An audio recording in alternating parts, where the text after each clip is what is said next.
നിങ്ങളുടെ ഇഷ്ട പരമ്പരകൾ എക്സ്ക്ലൂസീവായി സൺ നെക്സ്റ്റ് ആപ്പിലൂടെ തികച്ചും ഫ്രീ ആയി ഇപ്പോഴേ ആപ്പ് ഡൗൺലോഡ് ചെയ്യൂ. പുനരന്വേഷണം നടക്കില്ല. വെറുതെ കുറെ പ്രതീക്ഷിച്ചു. ഞാനൊരു കാര്യം പറഞ്ഞ മോള് കേക്കോ? എന്താ സർ? ഞാനിപ്പോഴും വിശ്വസിക്കുന്നത് മാധവന്റെ മരണം ഒരു ആക്സിഡന്റ് ആണെന്ന് തന്നെ. മോൾക്ക് എന്തെങ്കിലും സംശയം ഉണ്ടെങ്കിൽ അത് തീർക്കാൻ വേണ്ടി മാത്രാ ഞാൻ നിന്റെ കൂടെ നിന്ന്. ഞാനും അതെ. ആ CCTV ഫൂട്ടേജിൽ അദ്ദേഹത്തിന് ആക്സിഡന്റ് സംഭവിക്കുന്ന ദൃശ്യങ്ങൾ ഉണ്ടാവുമെന്നാ ഞാൻ പ്രതീക്ഷിച്ച. അങ്ങനെയെങ്കിലും അദ്ദേഹത്തിന്റെ മരണത്തെ നീ അംഗീകരിച്ച് മുന്നോട്ട് പോകുമെന്നായിരുന്നു ഞാൻ പ്രതീക്ഷിച്ചത്. അപ്പോ മിനിമോൾ എന്റെ വാശിക്ക് കൂട്ടുതന്നതാണ്, അല്ലാതെ ഞാൻ പറഞ്ഞതിൽ വിശ്വാസം ഉണ്ടായിട്ടല്ല. സർ, അന്ന് അച്ഛൻ എന്നെ കാണാൻ വേണ്ടിയാ സ്റ്റേഷനിൽ നിന്ന് ഇറങ്ങിയത്. മോക്ക് മാധവന്റെ സ്വഭാവം നന്നായിട്ട് അറിയില്ലേ? അയാൾക്ക് ഡ്യൂട്ടിയാണ് ഏറ്റവും വലുത്. പോകുന്ന വഴിക്ക് ആർക്കെങ്കിലും സഹായം വേണമെന്നറിഞ്ഞ അയാൾ അതിന്റെ പുറകെ പോകും. അങ്ങനെയാണെങ്കിൽ അച്ഛൻ ആരെയാ കാണാൻ പോയത്? അത് നമുക്ക് കണ്ടുപിടിക്കാൻ പറ്റില്ല. പലപ്പോഴും മാധവന് വിവരങ്ങൾ കൈമാറുന്നത് പഴയ ഗുണ്ടകളും കള്ളന്മാരൊക്കെ ആയിരുന്നു. മാധവന് ഇങ്ങനെ ഒരു ആക്സിഡന്റ് സംഭവിച്ചെന്നറിഞ്ഞ അവരൊരിക്കലും മുന്നോട്ട് വരില്ല. കാരണം പോലീസ് അവരെ പ്രതികളാക്കുന്നുള്ള ഒരു പേടി അവർക്കുണ്ടാകും. അപ്പോ അച്ഛന്റെ ഫോൺ? മാധവൻ ഫോണിൽ സംസാരിച്ചുകൊണ്ടിരിക്കുമ്പോഴാണ് ആക്സിഡന്റ് സംഭവിച്ചെങ്കിലോ അയാളുടെ കയ്യിൽ നിന്ന് ഫോൺ തെറിച്ചു പോവില്ലേ?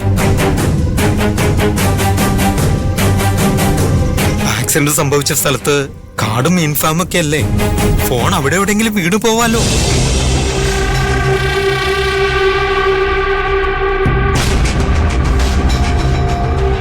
ഇനി എന്താ നിന്റെ സംശയം? പീതാംബരനെ കുറിച്ചാണോ? അയാള് നാട് വിട്ടുന്നുള്ളത് സത്യ. അയാള് കുറെ കടങ്ങളും വീട്ടി. പക്ഷെ ലോട്ടറി അടിച്ച കാശുകൊണ്ടാ അയാൾ അതൊക്കെ ചെയ്തു. ലോട്ടറിയോ? ആ, ഞാൻ അയാളുടെ വീടിന്റെ അടുത്തേക്ക് അന്വേഷിച്ചു. അവരൊക്കെ അങ്ങനെ തന്നെ പറഞ്ഞത്. അയാൾക്ക് 25 ലക്ഷം രൂപയുടെ ലോട്ടറി അടിച്ചു.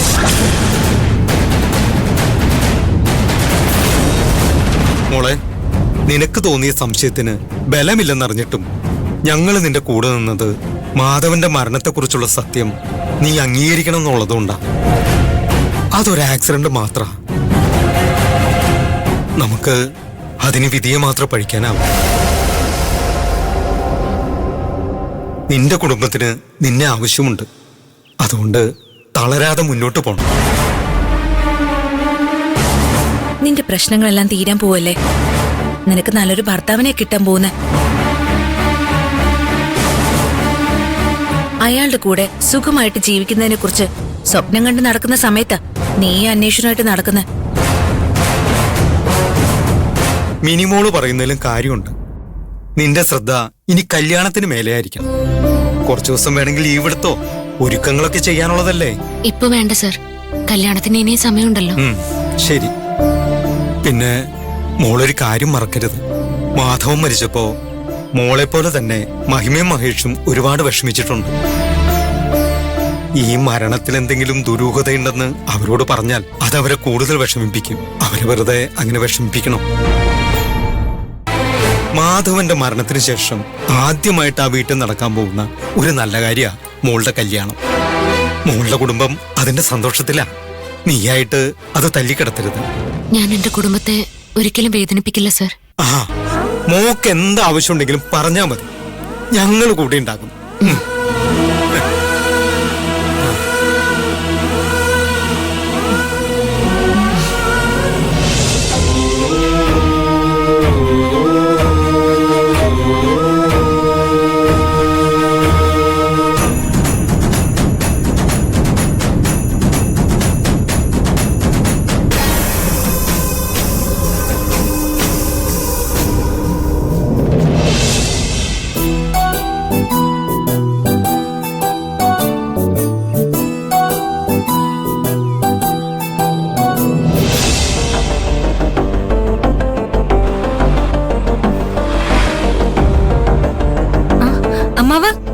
ചേച്ചി എത്തി.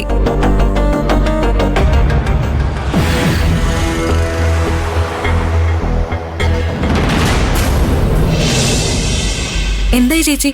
അച്ഛന്റെ കേസ് അന്വേഷിച്ചിട്ട് എന്തെങ്കിലും തുമ്പ് കിട്ടിയോ? പറ മോളെ, എന്തെങ്കിലും കണ്ടുപിടിച്ചോ? അത് നീ എന്താ നകുലൻ വിളിച്ചിട്ട് ഫോൺ എടുക്കാത്തത്? അവൻ ടെൻഷനായി എന്നെ വിളിച്ചിരുന്നു. ഫോൺ ബാഗിലായിരുന്നു അമ്മായി. റിങ് ചെയ്തത് ഞാൻ അറിഞ്ഞില്ല.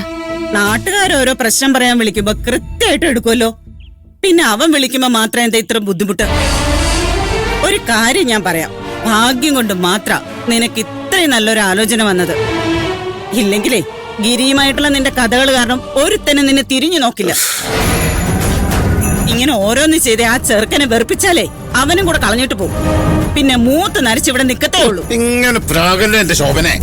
ഞാൻ ഉള്ളത് പറയും. ദേ മര്യാദയ്ക്ക് അവനെ വിളിക്കുമ്പോ ഫോൺ എടുത്തോ.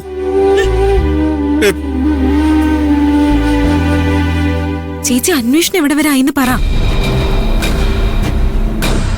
മോളെ, അച്ഛൻ മരിച്ചത് ആക്സിഡന്റിൽ തന്നെയാ.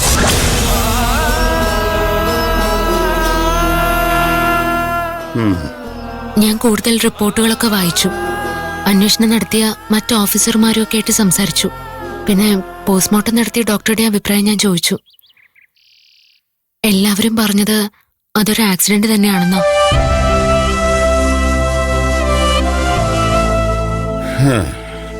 എല്ലാം എനിക്ക് വെറുതെ തോന്നിയ സംശയങ്ങളായിരുന്നു.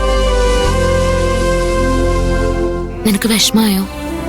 ഏയ്, സത്യം പറഞ്ഞ എനിക്കിപ്പോഴാ സമാധാനമായത്. അച്ഛനെ ആരെങ്കിലും കൊന്നതാണോന്ന് ചേച്ചി സംശയം പറഞ്ഞതിന് ശേഷം എനിക്ക് ഉറങ്ങാൻ പോലും പറ്റുന്നുണ്ടായിരുന്നില്ല. അത് ചെയ്ത ആളെ എങ്ങനെയെങ്കിലും കൊല്ലണോന്ന് വരെ ഞാൻ ചിന്തിച്ചു.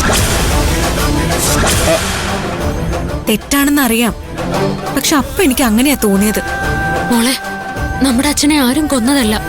അതിന് നമുക്ക് വിധിയെ മാത്രമേ പഴിക്കാൻ പറ്റൂ. എന്തായാലും സംഭവിച്ചെന്താന്ന് വ്യക്തമായില്ല. അത് മതി. ഇനി മോള് വെറുതെ ടെൻഷൻ അടിക്കാതെ കല്യാണത്തെ കുറിച്ച് മാത്രം ചിന്തിച്ചാ മതി.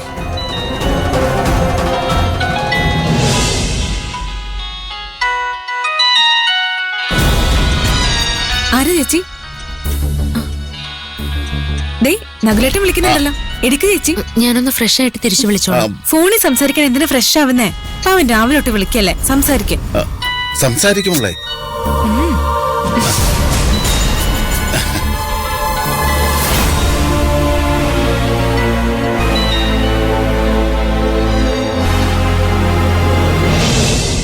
ഹലോ.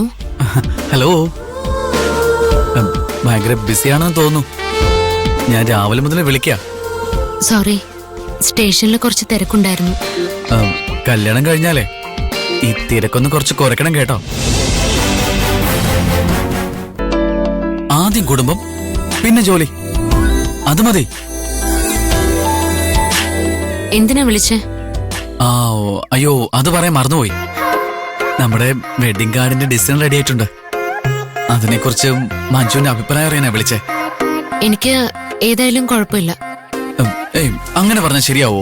ഇത് മഞ്ജുവിന്റെയും കല്യാണം കൂടിയാണല്ലോ. അപ്പോ മഞ്ജുവും കൂടി അഭിപ്രായം പറയണം. ഞാൻ എന്തായാലും ആ ഡിസൈനെ പ്രസ്സിൽ പറഞ്ഞ് ഓൺലൈനായി അയപ്പിക്കാം.